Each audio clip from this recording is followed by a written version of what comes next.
मिल भी जाते हैं तो कतरा के निकल जाते हैं। पहले आप बताइए कि आपको न्यूमरोलॉजी में, एस्ट्रोलॉजी में कुछ रुचि है या मतलब बहुत आप कैसे ज़्यादा कैसे है, परसीव थोड़ी करते बहुत नहीं, बहुत ज़्यादा रुचि है। जी थोड़ा सा क्योंकि बताइए कैसे। मैं जानता हूँ कि ये एक गणित है, ये एक साइंस है। D का मतलब होता है ड्राइवर, C का मतलब होता है कंडक्टर और K का मतलब होता है कुआं नंबर। ये ऐसा डिटेल किसी से नहीं सुना है जी मैं आपको पहले ही बता रहा हूँ। You are the first person जो इतना गहराई में और डिटेल में समझा रहे हैं। क्या आप भी अपने जीवन में, अपने करियर को लेके, हेल्थ को लेके, रिलेशनशिप को लेके हमेशा परेशान रहते हैं? तो आपके लिए एक बहुत ही अच्छी खबर है। Hi, I am Arvind Sood. मैं ऑर्गेनाइज करने जा रहा हूं 2024 edition mega event on numerology, जिसमें मैं आपको सिखाऊंगा कि कैसे 5 मिनट के अंदर अंदर आप अपनों का बर्थ चार्ट कैसे बना सकते हैं, अपनी डेट ऑफ बर्थ से आप अपनी स्ट्रेंथ और वीकनेस को कैसे जान सकते हैं, जो भी आपकी डेट ऑफ बर्थ के अंदर आपकी वीकनेस है उसको कैसे इंप्रूव करना है, छोटे छोटे उपायों के द्वारा, रेमेडीज के द्वारा, ये सब कुछ मैं आपको बताने जा रहा हूं। और इतना ही नहीं, एक लकी पार्टिसिपेंट को वहां पर मैं चुनूंगा और उनकी लाइव कंसल्टेशन दूंगा डेट ऑफ बर्थ की स्टेज के ऊपर। तो फिर देर किस बात की, अभी रजिस्टर कीजिए मेरे मेगा इवेंट में। डिटेल्स होंगी 10 नवंबर 2024 संडे के दिन सुबह 10 बजे से लेकर दोपहर के 2 बजे तक। कहां होगा? NCUI auditorium and convention centre, हौज खास, न्यू दिल्ली के अंदर। तो तुरंत हमारे हेल्पलाइन नंबर पे कॉल कीजिए 9999993434 या डिस्क्रिप्शन में जाके आप लिंक को क्लिक कीजिएगा और अपने आप को रजिस्टर कर सकते हैं। So see you on 10th of November in my mega event on numerology. Happy journey with Arvind sir. नमस्कार दोस्तों, एक बार फिर आपका स्वागत है हमारी podcast happy journey with Arvind Sood. आपको पता है दोस्तों कि इस पॉडकास्ट के माध्यम से हम उन लोगों को आपके साथ मिलवाते हैं, ऐसी शख्सियतों को आपके साथ इंट्रोड्यूस करते हैं जिन्होंने ज़िंदगी के अंदर कई संघर्ष देखे, कई तरह की मुश्किलें देखी, बट हार नहीं मानी और सफलता के एवरेस्ट को छुआ, सफलता के शिखर तक गए। आपने मेरे कई पॉडकास्ट अभी तक देखे हैं, लेकिन आज जिस शख्सियत के साथ आपको मैं रूबरू कराने वाला हूं, मैं थोड़ा सा नर्वस हूं यार। वैसे मैं आपको पता कभी नर्वस होता नहीं इतने बड़े स्टेज के ऊपर भी, बट आज ऐसी शख्सियत से बात करने के लिए मैं भी थोड़ा सा नर्वस हूं। जानते हैं क्यों? क्योंकि आज जिस शख्सियत के साथ आपकी मैं मुलाकात करवाने वाला हूं, उनको सम्राट बोला जाता है, किंग बोला जाता है, यस, भजन सम्राट बोला जाता है उनको। तो ऐसी शख्सियत के साथ एक पॉडकास्ट करना आप समझ सकते हैं कि कितना मेरे लिए एक नर्वसनेस हो सकती है, और ये बड़ी स्वाभाविक है। जी हाँ, आप ठीक समझ रहे हैं। आज मेरा सौभाग्य है कि मेरे स्टूडियो में आज पधारे हैं भजन सम्राट श्री अनूप जलोटा जी। सर, आपका बहुत बहुत स्वागत है, बहुत बहुत स्वागत है आपका। बहुत धन्यवाद अरविंद जी, मैंने आपके बारे में इतना सुना हुआ है और मुझे बहुत खुशी है कि आज हम रूबरू हुए हैं, बातचीत कर रहे हैं। मैं बहुत खुश हूँ इसके लिए। बहुत बहुत धन्यवाद सर। और मैंने आज तक पता नहीं कितने प्रोग्राम, कितने पॉडकास्ट, कितनी स्टेजेस देखी होंगी, but trust me from the bottom of my heart, आपको देख के ना आज मैं थोड़ा नर्वस हो रहा हूँ सर। ऐसा कुछ है नहीं, आप कह रहे हैं, आप तो बड़े मंझे हुए आर्टिस्ट हैं, मंझे हुए कलाकार हैं। नहीं सर, देखिए क्या होता है कि आप जैसे शख्सियतों के साथ बैठना, उनको देखना, उनको मिलना, उनको महसूस करना, ये किसी किसी के सौभाग्य की बात होती है। और मेरा बहुत बड़ा सौभाग्य है कि आज आपको मिलने का मुझे मौका लगा है सर। मुझे भी ऐसी फीलिंग हो रही है आज, खुशी आपसे मिलके, क्योंकि हर क्षेत्र में लोग अपनी प्रतिभा से अपना नाम करते हैं और लोग उनको फॉलो करते हैं। आप उन्हीं में से हैं जिनको बहुत लोगों ने आपकी प्रतिभा से आकर्षित होकर फॉलो किया है और वो लोग प्रसिद्ध हो गए। यही तो अच्छी बात होती है जी जी जी कि जब शिष्य गुरु से आगे निकल जाए जी, तो गुरु को बहुत खुशी होती है कि बस यही दिन तो देखना था कि जो हमसे सीखा या जिसको हमने सामने बैठ के सिखाया वो हमसे आगे निकल गया। मैं पहला सवाल जो मेरे मन में आ रहा है अनूप जी, वो ये आ रहा है, एक आम आदमी से, एक आम इंसान से ये सम्राट की जो यात्रा है, भजन सम्राट की, ये कैसे हो गई और क्या आपकी जर्नी रही? थोड़ा सा मेरे को अगर बताएंगे तो मेरे को बहुत ही एक्साइटमेंट होगी सर। पहले मैं आम पर कुछ बोलना चाहता हूँ। जी आम हम सब खाते हैं, जी तरह तरह के आम मिलते हैं। जी। कोई दशहरी है, लंगड़ा है, केसर है, चौसा है, कितना मज़ा लेते हैं जी मतलब आम में कितनी विशेषताएं, जी क्या क्या अलग अलग टेस्ट हैं। वो अपने काम का राजा है, जी। लेकिन उसने अपना नाम रखा है आम। आम। जी तो मनुष्य को हमेशा आम आदमी ही रहना चाहिए, चाहे वो सम्राट हो जाए अपने क्षेत्र। वाह क्या बात है। तो मुझे ईश्वर ने जो कुछ भी दिया है, मैं आज भी आम आदमी हूँ। वाह। मुझे सम्राट लोग कहते हैं। नहीं, सम्राट लोग कहते नहीं, आप सम्राट हैं भी सर। मुझे लोग पता ऐसे नहीं कहते हैं, आप वाकई सम्राट हैं। इसमें तो कोई मतलब किंतु परंतु ये दूसरी बात ही नहीं है सर। वो तो आपकी एक हम्बलनेस है, वो मैं मान रहा हूँ, बट सम्राट तो आप हैं सर, इसमें तो कोई दो राय है नहीं। यही ईश्वर की कृपा होती है कि लोग आपको एक अच्छे नाम से पुकारें। काम तो सब करते हैं। एक पंक्ति है कि जापे कृपा राम की होई, तापे कृपा करे सब कोई। वाह। तो जब राम को रिझा लिया तो सभी रिझ गए, सब अपने हो गए। बिल्कुल। जब ईश्वर अपना हो गया, जी कहते हैं ना, अब हनुमान जी को मना लीजिए तो राम भी आपके हो गए। बिल्कुल बिल्कुल। तो अगर आपने राम को ही मना लिया तो सारी दुनिया आपकी हो वाह, गई। क्या तो बात हम यही सोच के काम करते हैं कि ईश्वर के चरणों में जो भी हमें आता है वो प्रस्तुत करते रहें और उसका फल मिलता है। बहुत बढ़िया। मैं आपसे अगला सवाल ये अनूप जी पूछना चाहूँगा कि आपकी जो यात्रा शुरू हुई, आप कहाँ पैदा हुए और उसके बाद कब मुंबई आए, और कब आपने अपना ज़िंदगी का जो सफ़र है भजन का, गज़ल का या गायकी का, ये कब आपने शुरू किया, क्या चैलेंजेस आए और कितनी बड़ी यात्रा आपने जो है कैसे तय कर ली सर? चैलेंजेस तो कभी आए ही नहीं, ओह अच्छा जी, ओके। स्ट्रगल कभी किया ही नहीं।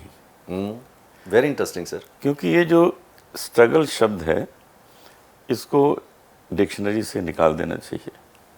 जी जो हमारा ट्रेनिंग पीरियड है उसको लोगों ने स्ट्रगल नाम दे दिया है। वाह, वो अच्छा नहीं किया। मेरे लिए भी एक नई लर्निंग हो रही है आज। स्ट्रगल कोई चीज़, स्ट्रगल तो वो है कि आपको एक पिंजरे के अंदर बंद कर दिया कि आप कुछ ना कर सकें। ऐसा तो है नहीं, आप स्वतंत्र हैं, बिल्कुल बिल्कुल। आप हाथ पैर चला रहे हैं, दुनिया घूम रहे हैं, सबसे मिल रहे हैं। तो स्ट्रगल किस बात का है? ट्रेनिंग पीरियड है। वाह, मेरे लिए एक नई लर्निंग है सर ट्रेनिंग ये। पीरियड जी है। और मैं आपको बताऊं कि मेरे जीवन में एक ही रिग्रेट है कि ईश्वर ने मेरा नाम ज़रा जल्दी कर दिया। मैं 5 साल और पिताजी से सीखना चाहता था। जी मैं अपने पिताजी से उन दिनों संगीत सीख रहा था कि अचानक मैं विश्व प्रसिद्ध हो गया। कैसे हो गया वो भी आपको अभी बताऊंगा। पहले तो जन्म की बात बताऊं। जी सब कुछ प्रभु के हाथ है। मेरे माता पिता लखनऊ में रहते थे। जी माँ गर्भवती थी, तो पिताजी ने कहा कि अभी लगता है महीना 2 महीना बाकी है, चलो नैनीताल घुमाते हैं 10 दिन। ओके। नैनीताल घूमने गए, 2 गए 3 आ गए। तो इंटरेस्टिंग। जन्म भी वहाँ होना था। तो मेरे जीवन में सब कुछ घटित होता है। जी उसके बाद मैं मुंबई में अपना बीए करके लखनऊ यूनिवर्सिटी से पिताजी से सीखता रहता था संगीत। मुंबई आया, मुंबई में प्रोग्राम कर रहा था और कोरस में गाता था मेरे। तो ये बेसिकली जो संगीत की जो एक शिक्षा है, ये आपको अपने पिताजी से घर से ही पिताजी आपको? से मिली, घर से ही मिली। तो घर में ही संगीत। जी तो बॉम्बे आके मैंने एक कोरस सिंगिंग का ग्रुप ज्वाइन किया। उसमें मैं कोरस गाता था। कभी महेंद्र कपूर जी के पीछे गा रहे हैं, कभी उषा मंगेशकर जी के पीछे गा रहे हैं, सबके पीछे 30 लोगों का ग्रुप था। जी। उसमें मुझे 320 रुपये महीना मिलता था। कौन से ईयर की बात है ये? ये 1974-75 की बात है। हम सुनते हैं अपने पिताजी से कि 1974 में 300 रुपये की एक वैल्यू हुआ करती थी। ऐसा कह सकते हैं? ऐसा नहीं भी कह खास सकते, नहीं ऐसा था, कुछ खास नहीं था। क्योंकि हम टैक्सी में नहीं बैठ पाते थे। अच्छा, फिर अगर तो कोई उसकी खास बात वैल्यू नहीं होती थी। तो हाँ, हम बिल्कुल, टैक्सी में बिल्कुल, इसका बैठते। उतनी वैल्यू नहीं थी। हाँ, ऐसी कोई खास नहीं थी, लेकिन अच्छा खासा था। इंसान अपने को मेंटेन कर सकता था, क्योंकि घर पहले से था। जी घर भी लेना पड़ता तो नहीं होता। तो जी, 320 बहुत कम है। जी लेकिन किसी तरह का कोई स्ट्रगल नहीं था, क्योंकि वो कोरस में गा रहे हैं। कोरस सिंगिंग की एक बड़ी क्वालिटी होती है, वो सीख रहे हैं। जी। 3-3 ऑक्टेव में 10-10 सिंगर गाते हैं। जी बहुत कुछ सीखने को मिलता है। जी। वो हम करते रहे। उसके बाद क्या हुआ कमाल कि एक कार्यक्रम मैंने किया हरे कृष्णा मंदिर जुहू में। जी ये बात है 1979 की। जी तब तक मैं छोटे छोटे प्रोग्राम करता था, कोरस में गाता था और ट्यूशन भी करता था छोटी छोटी। जी तो वहाँ मैं गा के आ गया, करीब 1.25-2 घंटे मैंने वो प्रोग्राम किया था जन्माष्टमी का। जी 1 महीने बाद मुझे हरे कृष्ण मंदिर से फ़ोन आया जी कि वो जो आपने उस दिन प्रोग्राम किया था उसकी रिकॉर्डिंग हम लोगों ने कर ली है, हमको अच्छी लगी, तो हम उसको पॉलीडोर को दे रहे हैं बनाने के लिए। Polydor will distribute the album. Music तो मैंने म्यूजिक हाँ, कंपनी। म्यूजिक। जी तो मैंने कहा नहीं नहीं पहले मुझे सुनने तो दो यार, मैंने उस दिन गाया क्या। तो मैंने सुना, तो मैंने कहा ठीक है, लाइव में ऐसे ही होता है, 2-4 गलतियां भी होती हैं, माइक का भी चू चू चू चू आता है, वो सब ठीक है। जी लेकिन इसमें एक कमी है कि मंजीरा नहीं है। उस दिन मैं गा रहा था, मेरे साथ तबले पे रूप कुमार राठौड़ और गिटार पे गुरदीप सिंह, बस हम 3 लोग प्रोग्राम करें। जी तो मैंने कहा मंजीरा ऐड करो, तो हमने उसमें मंजीरा ऐड कराया, डब कराया। अब थोड़ा अच्छा लग रहा था, तो पॉलीडोर ने भी सुना, उन्होंने कहा जी हम सिंगल नहीं, अब इसका एक डबल एल्बम बनाएंगे। ओह मैंने कहा रहने दीजिए, सिंगल बिकता नहीं है, लोग मुझे कहाँ इतना जानते हैं। नहीं, कहते हम इसका डबल बनाएंगे। खैर उन्होंने डबल एल्बम बनाया और रिलीज़ के 1 महीने के अंदर मैं वर्ल्ड फेमस हो गया। Oh great. हर घर में ऐसी लागी लगन बज रहा था। ओहो, मैं पूछना ही वाला था कि हमने अनूप जी को जब याद करते हैं, हमारे दिमाग में जब अनूप जलोटा जी आते हैं तो सबसे पहले ऐसी लागी लगन मीरा हो गई मगन, उसको सुनते तो आपके चेहरा याद आ जाते। तो वही भजन था जिसकी बात कर रहे उसमें हैं। था। सेम वही भजन जो पॉलीडोर को आपने जी दिया। ओह तो वो बहुत फेमस हो गया, मैं जगह जगह दुनिया भर प्रोग्राम करने लगा। लेकिन वही दुख मेरे अंदर था कि 5 साल बाद अगर ये हुआ होता तो मैं 5 साल और पिताजी से सीखता और अच्छा गाता। तो आपको लगा कि बहुत जल्दी ख्याति मिल गई, इसलिए आपने बोला जल्दी ख्याति मिल गई। अब मैं समझा, नहीं तो लोग तो बोलते हैं जल्दी ख्याति मिल गई तो अच्छी बात नहीं, है। मुझे नहीं चाहिए थी, मैं वो सीख रहा था। मैंने कोई रिकॉर्डिंग्स ही नहीं की थी कि भाई अभी और सीख लेते भी करेंगे, लेकिन ईश्वर को कुछ और मंजूर था। बहुत बढ़िया। उन्होंने उसका रिकॉर्ड बना दिया, घर घर में वो गाने गूंजने लगे और उसमें सारे हिट मेरे भजन थे। ऐसी लागी लगन, रंग दे चुनरिया, रंग दे जग में सुंदर है दो नाम, यस मैया मोरी महनी माखन खायो, इतना तो करना स्वामी, तन के तंबूरे में, बिल्कुल। सब हिट सारे एक हिट हो गए। एक उसमें। उससे मेरा बहुत नाम हो गया। फिर तब से आज तक, मतलब इस बात को 45 साल हो गए हैं। जी तो 45 साल से मुझे फुर्सत नहीं है, सारी दुनिया घूम रहा हूँ और आनंद कर रहा हूँ। तो वही मैं कहता हूँ कि जा पे कृपा राम की होई, बिल्कुल बिल्कुल। ता पे कृपा करे सब कोई।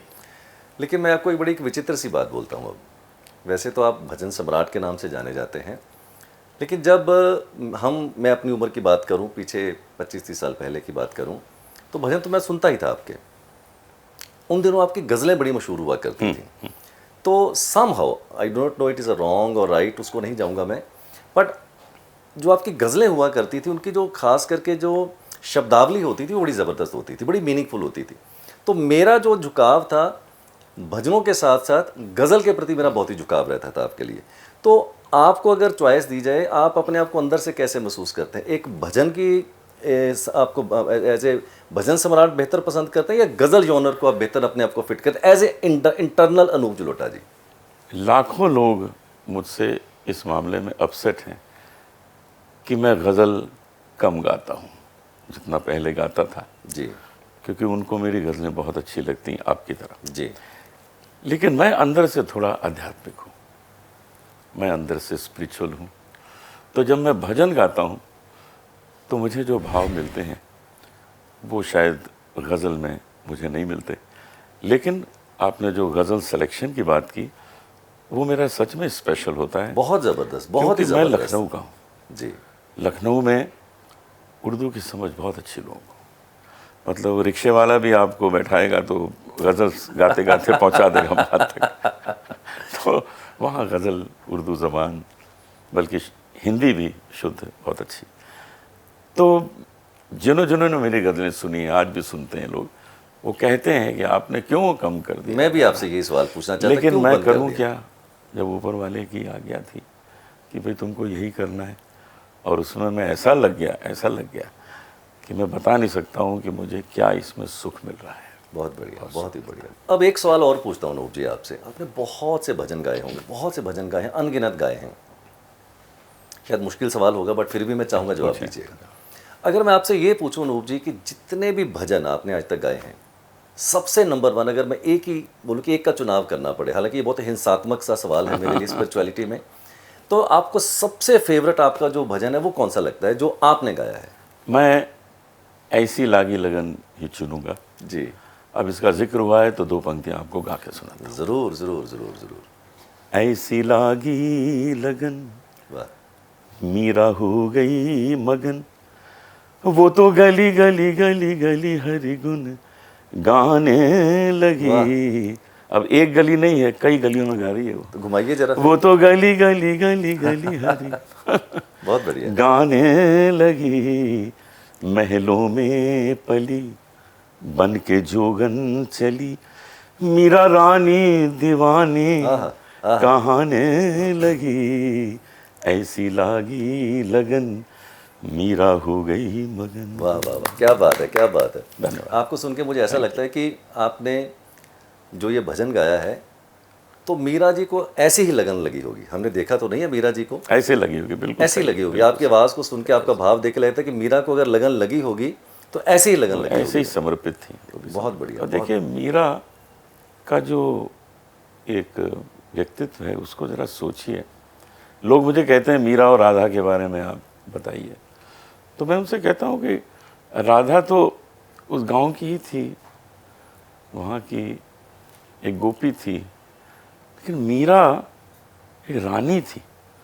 वो सब त्याग के आई जी जी जी जी जी और कृष्ण के चरणों में बैठ गई। जी बिल्कुल। यहाँ तो कोई त्यागने वाली बात थी नहीं, जी जी जी जी बिल्कुल। राधा जी तो वहीं थी ही, लेकिन ये एक रानी होकर महलों को छोड़ के आई, अपनी सारी प्रतिष्ठा, अपना सारा सम्मान, सब कुछ वहाँ दांव पे लगा के बिल्कुल।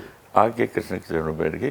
तो मुझे जो मीरा का समर्पण है वो बहुत विशेष लगता है। बहुत बढ़िया, बहुत बढ़िया, बहुत बढ़िया। एक सवाल मैं और पूछना चाहता हूँ अनूप जी, आपको पद्मश्री से नवाजा गया तो ये अपने आप में बहुत बड़ा सम्मान है किसी के लिए भी। तो जब आपको पद्मश्री से सम्मानित किया गया तो आपको कैसा महसूस हुआ और what was your feeling and how you feel that nostalgia?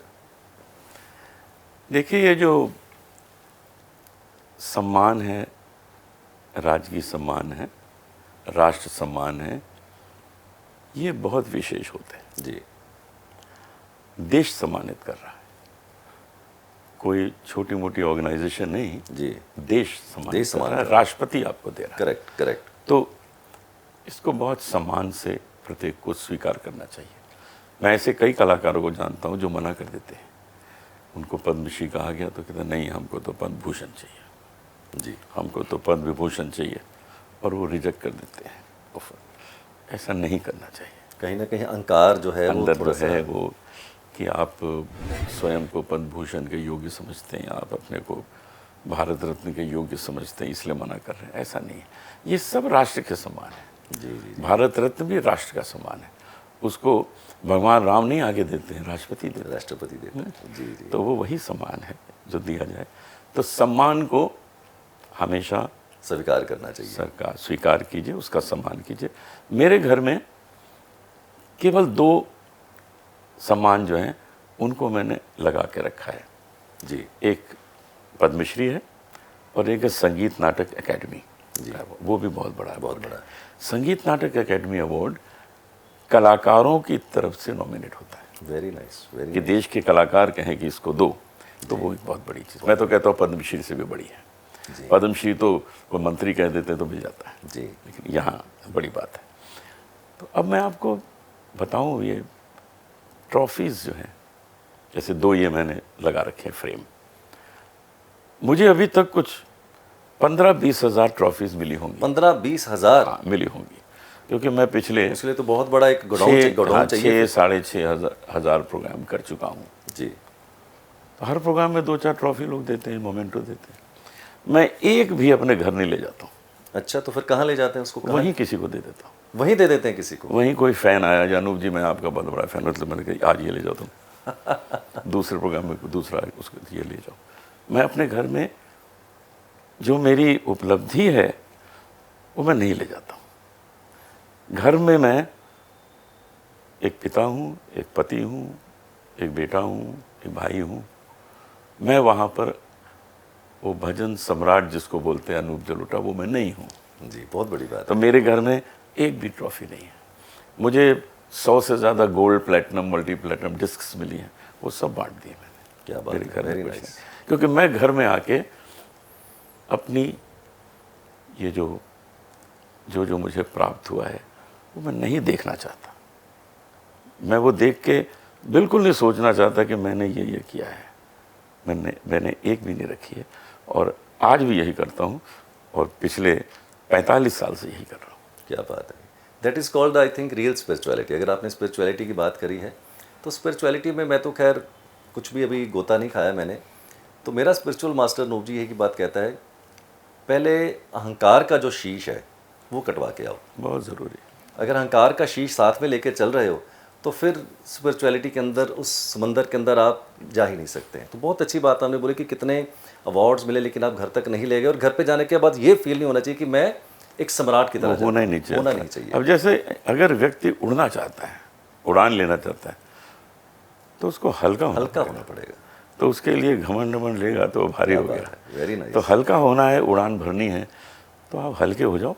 ये सब चीज़ें छोड़ो, ईगो वगैरह निकाल दो, मज़े करो तो आनंद आएगा। चलिए, जैसे कि आपको पता है कि मैं एक न्यूमरोलॉजी और वास्तु का कोच हूँ, तो अगर आपकी इजाज़त हो तो मैं आपकी डेट ऑफ बर्थ मैंने नेट से निकाली है, आपको मैंने बताया भी नहीं है। पहले तो वो कंफर्म कर लूँगा कि क्या वो डेट ऑफ बर्थ सही है। अगर वो डेट ऑफ बर्थ सही हुई तो आपसे मैं निवेदन भी करूँगा, इजाज़त भी करूँगा कि क्या मैं उसमें कुछ आपकी डेट ऑफ बर्थ का विश्लेषण अगर आपको बताऊँ। हाँ, मुझे बड़ा शौक है, प्लीज़ बताइए। पहले आप बताइए कि आपको न्यूमरोलॉजी में, एस्ट्रोलॉजी में कुछ रुचि है, या मतलब बहुत आप कैसे ज़्यादा कैसे है, perceive थोड़ी करते हैं? बहुत नहीं, बहुत ज़्यादा रुचि है जी, थोड़ा सा क्योंकि बताइए कैसे। मैं जानता हूँ कि ये एक गणित है, ये एक साइंस है। अगर 10 योग्य आपके जैसे व्यक्ति बैठे हों तो 10 एक ही बात कहेंगे, जी अलग अलग नहीं कहेंगे। जी जी। क्योंकि उनका कैलकुलेशन करेक्ट है। गणित है बेसिकली, 1 + 1 2 ही है, 2 ही होता है। तो उनके हिसाब से बिल्कुल सही होगा।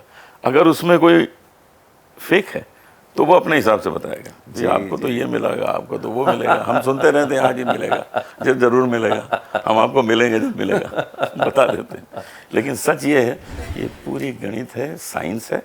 इसमें कहीं भी लोग अगर कहें कि ये गलत होता है तो गलत नहीं है, बिल्कुल सच है।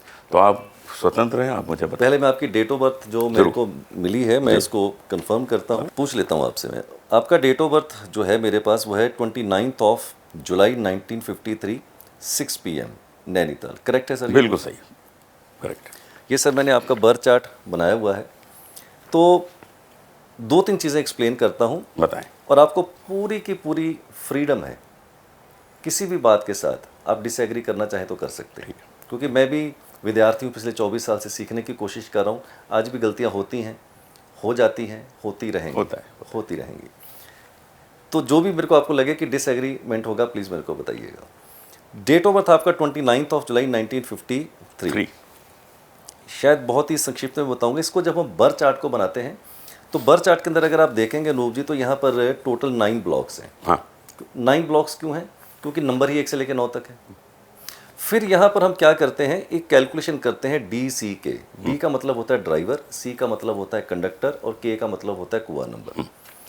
तो थोड़ा सा समझाता हूँ। आपका ड्राइवर नंबर 2 है और कंडक्टर नंबर 9 है। आप पूछोगे कहाँ से आया?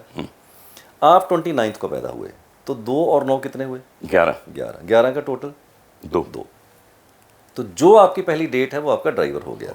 2 और 9 11, दैट इज इक्वल टू 2। मैं 13 तारीख को पैदा हुआ तो मेरा ड्राइवर 4 हो गया।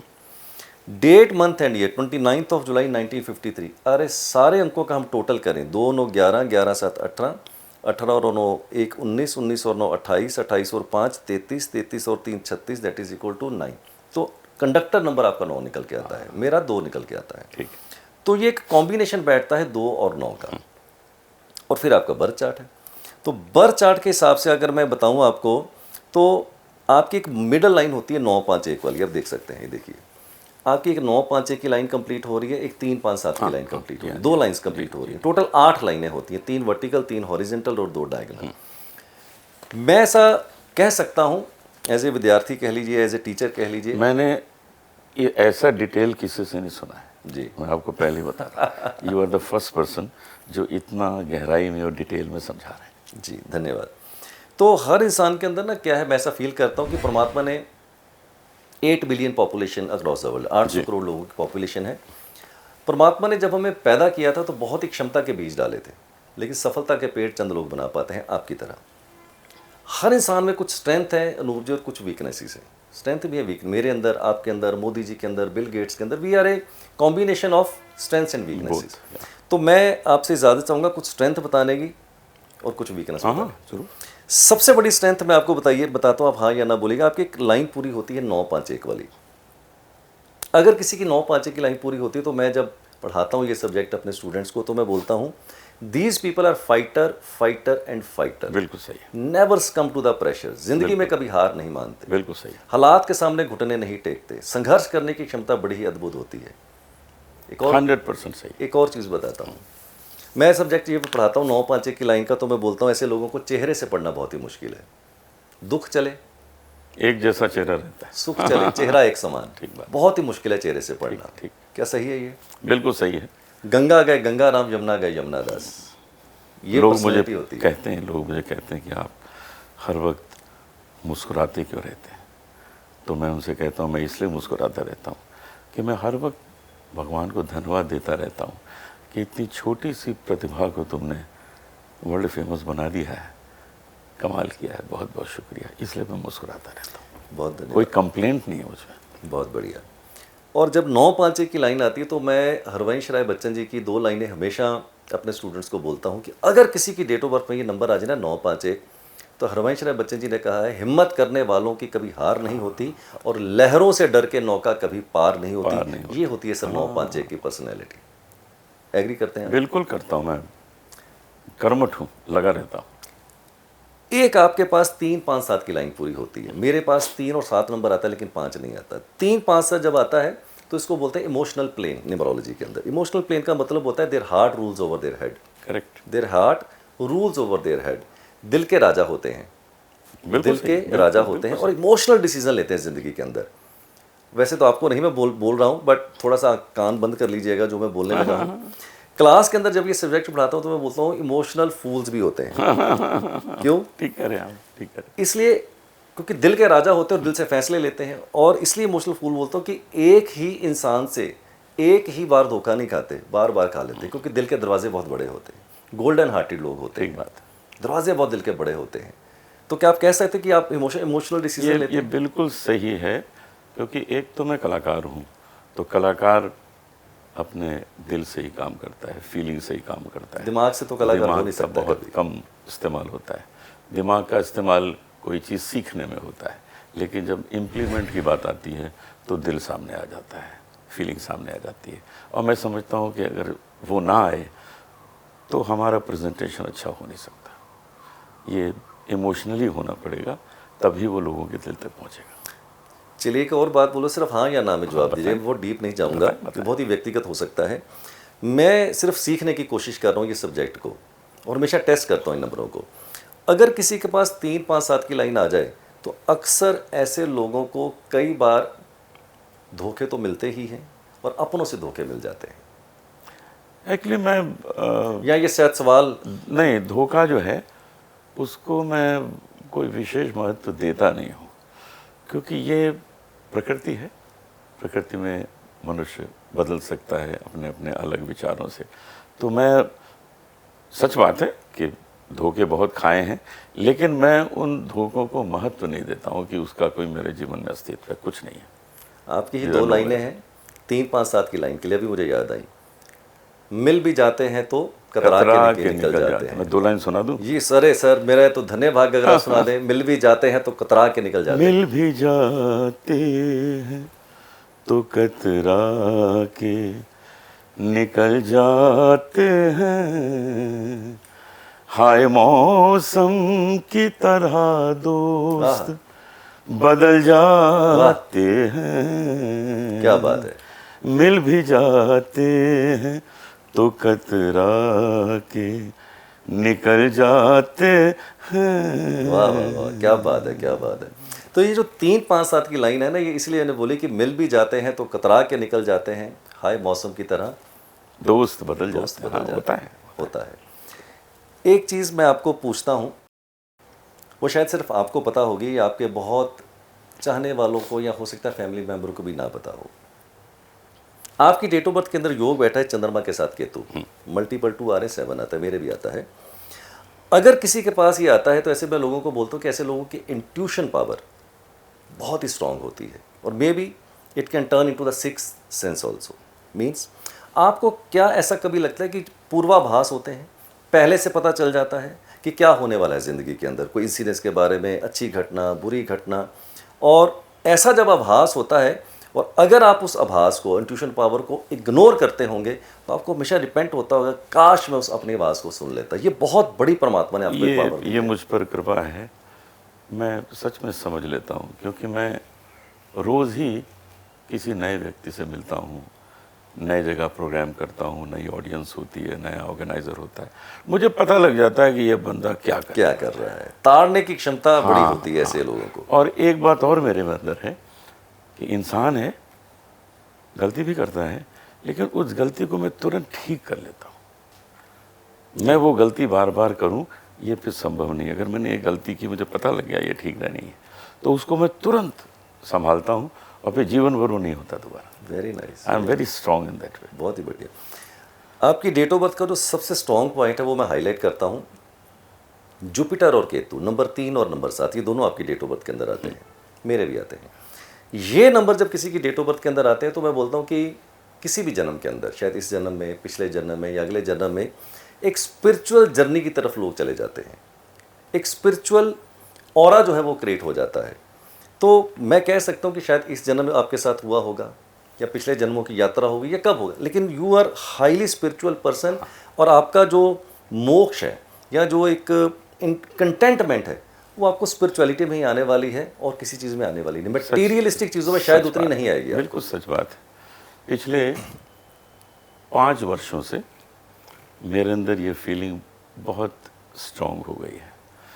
जैसे मेरे अंदर ये फीलिंग आई कि अब बांटने का समय है। वाह। I am not 71। थोड़ा टोक रहा हूँ आपको, ये डेट ऑफ बर्थ देने के लिए बनी है, जो लेने के लिए बनी नहीं है। You are a giver, giver and giver, you are not a taker. और मैं वही कर रहा हूँ। 71 का हूँ। आपको देख के लगता नहीं है, लेकिन 4-5 साल से ऐसी फीलिंग आई कि इस पूरी दुनिया में मेरे नाम की कोई प्रॉपर्टी नहीं होनी चाहिए, मेरे पास कुछ होना नहीं चाहिए। ऐसा क्यों? मैंने ये सोचा कि आज देखिए लोग विल बनाते हैं, मनुष्य के जाने के बाद उस पर झगड़े होते हैं। जी। जब कुछ प्रॉपर्टी नहीं होगी तो विल कैसी होगी? मेरा बेटा अमेरिका में रहता है, बड़े सुख से रहता है, वेरी गुड बॉय, बहुत अच्छे भाव में उसके, पूरी तरह समर्पित है मुझ पर। तो जब मैं जाऊंगा संसार से तो अगर 2-4 प्रॉपर्टी मेरी है दुनिया में, उसके महीनों लग जाएंगे उसको बेचने में, सॉर्ट आउट करने जी। अपना काम छोड़ के, जो लग जाते हैं लोगों को, क्या ज़रूरत है? तो आज मैं रेंट पे रहता हूँ, मेरे पास कोई आप घर रेंट नहीं। पे रहते हैं? हाँ, मेरे पास कोई घर नहीं, मेरे पास कोई दुकान बॉम्बे नहीं, में कोई घर नहीं, रेंट मेरे पे? पास कोई फार्म हाउस नहीं, अच्छा, मेरे पास कोई ये तो बहुत ही business सरप्राइजिंग नहीं, है। मेरे पास कुछ नहीं। और वो सिर्फ इसलिए कि मैं स्वतंत्र आया हूँ, स्वतंत्र जाना चाहता हूँ। वाह।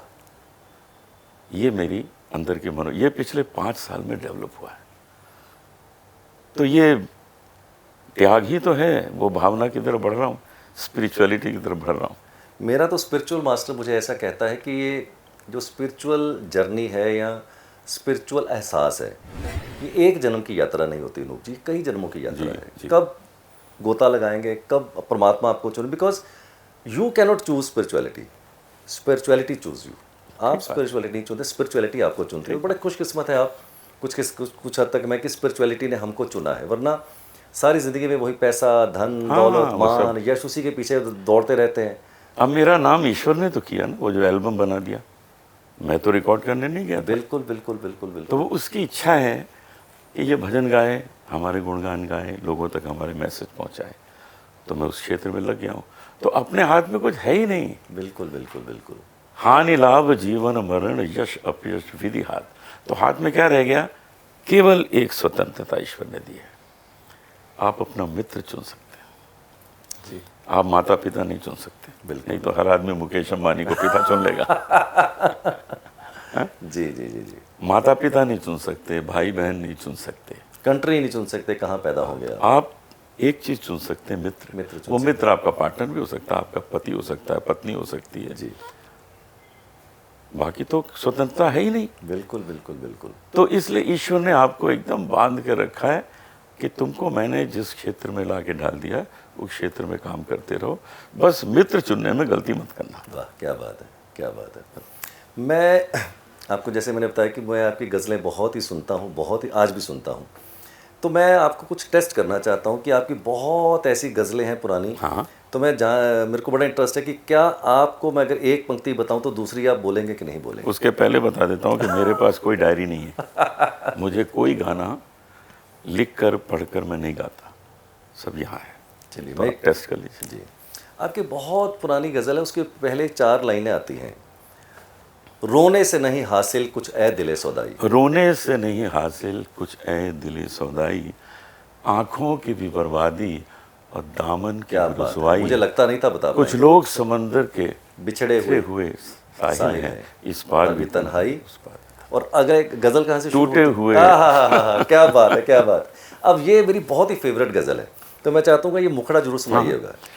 टूटे हुए ख्वाबों की वाह। चुभन कम नहीं होती, टूटे हुए ख्वाबों की चुभन कम नहीं होती, अब रो के भी वाह। आंखों की जलन कम नहीं होती, वाह।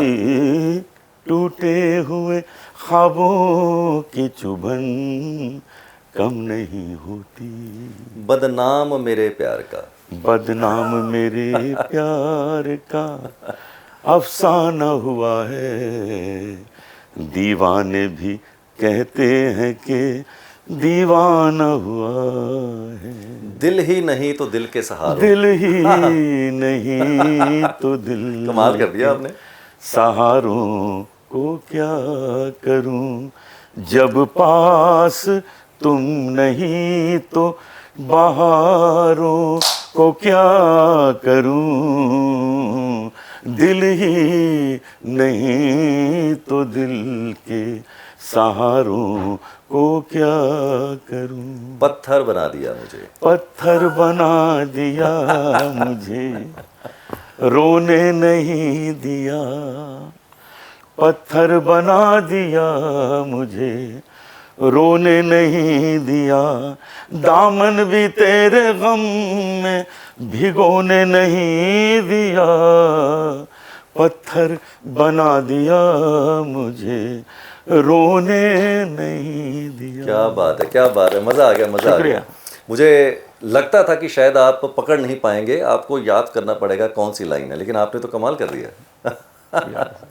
चलिए अब क्लाइमेक्स की तरफ चलते हैं। मैंने कुछ आपके लिए रैपिड फायर क्वेश्चन सोचे हुए हैं जरूर जरूर।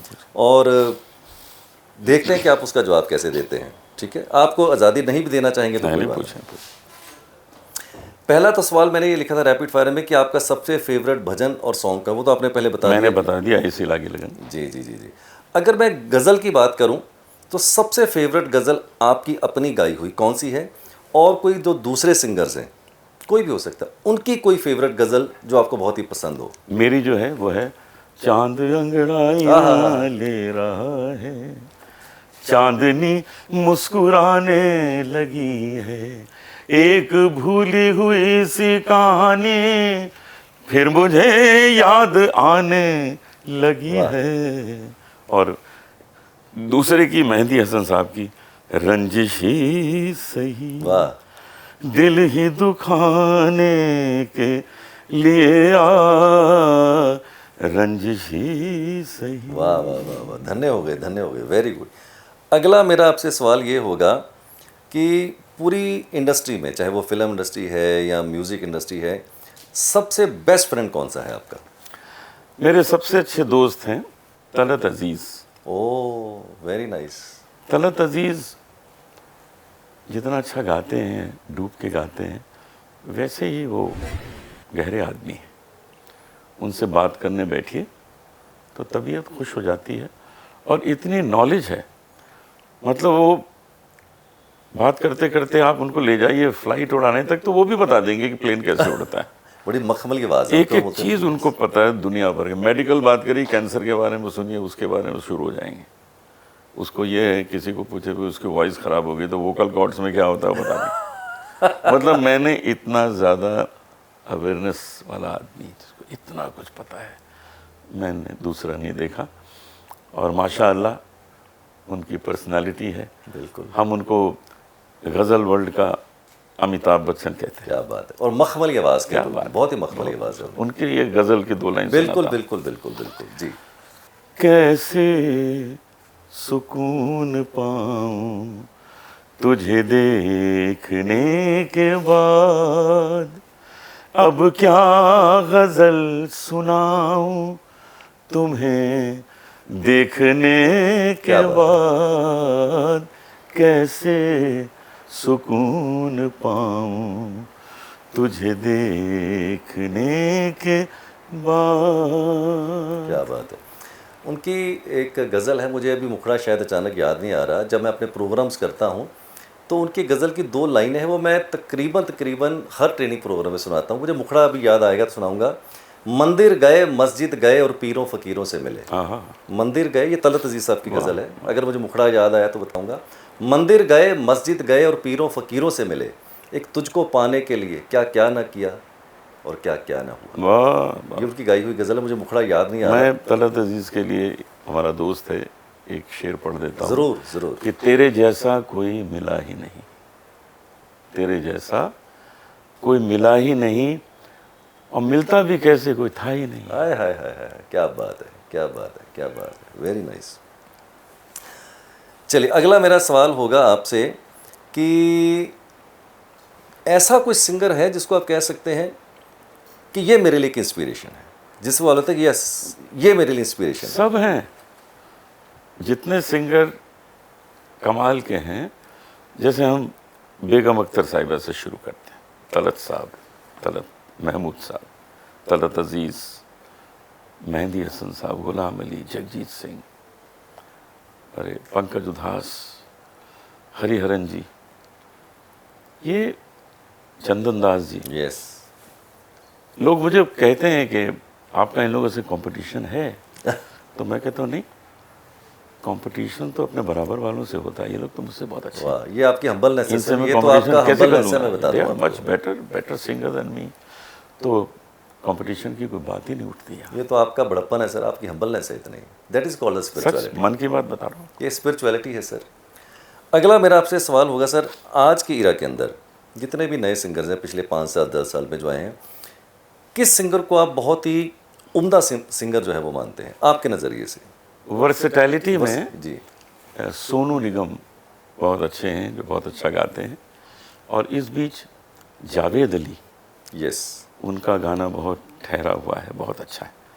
तो मैं इन दोनों का नाम ज़रूर लेना चाहूँगा। बहुत बढ़िया, वेरी नाइस, वेरी नाइस। और अगर मैं एक्टर्स की बात करूं या किसी एक्ट्रेस की बात करूं, आज की इरा के अंदर आपके नज़रिए से कौन एक्टर या कौन एक्ट्रेस बेस्ट है, या आपके फेवरेट कौन से हैं? देखिए, वो हैं भी अच्छे और उन्होंने जगह भी कमाल की बनाई है। अमिताभ बच्चन साहब, वो तो अनडाउटेड, अनडाउटेड। अमिताभ बच्चन साहब से मेरा बहुत प्रेम है, बहुत अच्छा संबंध है पूरे परिवार से। और मुझे जान के बड़ी खुशी होती है कि उस परिवार की सुबह मेरे भजनों से होती है। वाह, उठते हैं क्या तो बात है। मेरे भजन चल रहे होते हैं। एक बार मुझे राज कपूर साहब ने कहा कि मैं जब उठता हूँ तो आपकी आवाज़ से उठता हूँ। तो मैं समझता हूँ कि ईश्वर ने जिस काम के लिए मुझे यहाँ भेजा है वो हो रहा है। बहुत बड़ा कॉम्प्लीमेंट, काम हो रहा बहुत है, बड़ा हो कॉम्प्लीमेंट, रहा है। बहुत ही बड़ा कॉम्प्लीमेंट मैं समझ। राज कपूर साहब, अमिताभ बच्चन साहब अगर ये बात बोलते हैं कि सुबह उठते हैं और आपके भजन सुनते हैं, वो तो काम मैं हो समझता रहा हूँ है। अपने आप में बहुत बहुत बड़ा एक कॉम्प्लीमेंट है आपके लिए। Very nice. अगला मेरा सवाल सर आपसे ये होगा, आपको कभी ऐसा लगा यार ये गज़ल अगर मैंने गाई होती तो मुझे बहुत ही अच्छा लगता होता? कई बार लगता है यार ये गज़ल बहुत हिट हुई है, अगर ये गज़ल मुझे मिलती तो मैं इसको गाता तो मुझे कैसा लगता? मैं वो सारी गज़लों के लिए ऐसा सोचता हूँ, सबके लिए। चाहे वो मेहंदी साहब की हो, चाहे गुलाम अली साहब की हो, चाहे यार ये गज़ल मुझे मिल जाती यार तो मुझे मिल जाती, मैं अपने मन से गाता, और इसीलिए मैं उन सब की गज़लें गाता हूँ। कोई एक गज़ल मेरे को ऐसी मैं सुनाई। आपको एक जगजीत सिंह साहब की सुना। वाह। तुम इतना जो मुस्कुरा रहे हो, क्या गम है जिसको छुपा रहे हो, तुम इतना जो मुस्कुरा रहे हो। फिर मेरी भी एक फरमाइश है, जगजीत सिंह जी का आपने नाम लिया है तो एक फेवरेट गज़ल मेरी है, उसकी भी 2 लाइनें सुनानी पड़ेगी। प्यार का पहला ख़त लिखने में ज़रा वक्त तो लगता है। प्यार का पहला खत लिखने में वक्त तो लगता है, नए परिंदों को उड़ने में, नए परिंदों को उड़ने में वक्त तो लगता है, प्यार का पहला खत लिखने में वक्त तो लगता है। क्या बात है। इसलिए मैं कहता हूँ कि मैं सारी गज़लें गा सकता हूँ अपने ढंग से गाता हूँ। आखिरी सवाल आपसे पूछता हूँ मैं, ये बहुत एक महत्वपूर्ण सवाल हो सकता है। सबको एक दिन ज़िंदगी से जाना ही है, अगर कभी परमात्मा से आपकी मुलाकात हो गई तो आपके यहाँ क्या चॉइस होगी? अगले जन्म में सेम अनूप जलोटा जी बनना चाहेंगे या कुछ और बनना चाहेंगे कि यार ये नहीं, मुझे ये होता तो मैं और भी अच्छा होता? मैं बहुत ईमानदारी से जवाब दीजिएगा। मैं यही बनना चाहूँगा जो आज हूँ, लेकिन बस वो 5 साल वाली बात, आज भी आपके दिल में बड़ी वो तीर की तरह बस चुभी हुई वो ईश्वर से मैं रिक्वेस्ट करूँगा कि इतनी जल्दी मेरा नाम ना कर देना। कंधे पे बहुत बड़ा बोझ आ जाता है कि अब इस नाम को संभालना है, वो एक बहुत बड़ी रिस्पॉन्सिबिलिटी आ जाती है, और वो जब 27 साल में हो जाए तो मुश्किल होती है। थोड़ी और मैच्योरिटी हो जाती और सीख लेते, और 20-25 राग पिताजी से सीख लेते, तो मैं समझता हूँ कि आई वुड हैव संग मच बेटर। ये बहुत ही अजीब सी एक लर्निंग है मेरे लिए कि किसी से पहली बार मैंने सुना है कि ख्याति 5 साल बाद और होती, 5 साल लेट होती तो और अच्छा होता। ये अपने में बहुत ही एक गहरी बात देखिए, है। वो ये बात है कि धन की तरफ आकर्षण नहीं है, तो लोग सोचते हैं ना आज से हमारी फैक्ट्री चल जाती, वो नहीं है। वो ये है कि जब फैक्ट्री का माल परफेक्ट बन जाए तब चलती, जी जी जी जी। तो बड़ा अच्छा होता है। तो हमारा संगीत और निखर आता अगर मैं पिताजी के साथ 5 साल और बैठता, जो फिर बंद हो गया। मैं इतना व्यस्त हो गया, कोई अमेरिका से बुला रहा है, कोई ऑस्ट्रेलिया से बुला रहा है, सारी दुनिया घूम रहे हैं, फिर वो कम हो गया। तो मैं अगले जन्म में यही चाहूँगा कि फिर से कि दोबारा हाँ, सेम अनूप जलोटा जी ऐसे ही अपने आप को ऐसे देना, और मैं गुरु से 5 साल और सीख सकूं जब मेरा मन हो तो। बहुत बहुत धन्यवाद अनूप जी आपका। मैं धन्य हुआ कि आपसे मुझे कुछ सीखने को मिला। मेरा सौभाग्य कि आपसे मेरी मुलाकात हुई। हम तो कभी सोचते थे कि शायद कभी मौका लगेगा तो अनूप जी को कभी मिलेंगे, देखेंगे, और ऐसे रूबरू देखने का जो मौका लगा उसके लिए मैं परमात्मा का, ईश्वर का बहुत ही धन्यवाद हूँ कि आपसे मेरी मुलाकात मुझे हुई। भी अच्छा लगा। आप अपने क्षेत्र के ज्ञानी हैं, आप निपुण हैं, तो इसी तरह स्नेह बना के रखिए। और मैं परमात्मा से, ईश्वर से ऐसी प्रार्थना करूंगा आपको खूब लंबी आयु दे और खूब अच्छी सेहत दे, आपका गला और भी बेहतर हो, और आप ऐसे ही हमें भजन गज़लें ऐसे ही सुनाते रहें, और हमारे कानों में शहद ऐसे ही हमेशा घुलता रहे। ऐसी मैं परमात्मा से प्रार्थना करूंगा। बहुत बहुत शुक्रिया। बहुत बहुत धन्यवाद, बहुत बहुत धन्यवाद। तो ये थे दोस्तों आज हमारे साथ अनूप जलोटा जी। उम्मीद करता हूँ कि आज का पॉडकास्ट आपको बहुत ही अच्छा लगा होगा। मैं अपनी बात कह सकता हूँ, I have thoroughly enjoyed this podcast. बहुत ही मैंने एंजॉय किया है, और उम्मीद करता हूँ कि आपने भी खूब इसको एंजॉय किया होगा। इसी तरह से हमारे चैनल के साथ जुड़े रहिए। आने वाले पॉडकास्ट में आपके साथ फिर किसी नई शख्सियत के साथ मुलाकात करेंगे। Till then, do take very good care of yourself and lead your life nothing less than king size. Happy journey with Arvind Sir.